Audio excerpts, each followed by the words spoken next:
C'est la minute parachat de Miran Neshama, parachat Kitetse. On va parler de ce concept de Shmirat Halashon, le fait de garder sa langue, littéralement.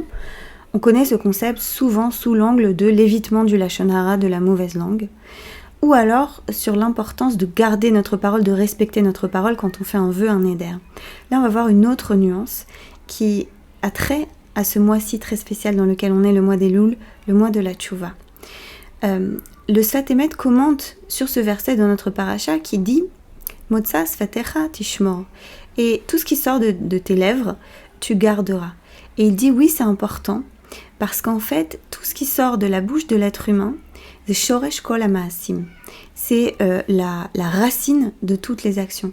Et on retrouve un parallèle assez important avec le monde de la pleine conscience qui nous parle de ce continuum qu'il y a entre la pensée, la parole et l'action, et que si je veux avoir une action juste, alors il faut remonter jusqu'à ma pensée et qui va être formulée ensuite dans mes paroles. Et peut-être la porte d'entrée, justement, le trait d'union entre ma pensée et mon action, ça va être ma parole. Et donc de faire attention, de voir parce que mes pensées, je les maîtrise pas. Par contre, je peux maîtriser ce que je décide de sortir, ce que je décide de dire dans le monde, ce que je décide de poser au monde, surtout dans la mesure où ça va être la racine, la source de mes actions. Et voilà l'invitation pendant ce mois de Elul, pas seulement d'être dans une réflexivité par rapport au passé. La tchouva, on pense beaucoup au cheshbon nefesh, à regarder ce qu'on a fait, ce qui s'est passé, mais aussi à regarder au présent. Qu'est-ce qui sort de moi maintenant ?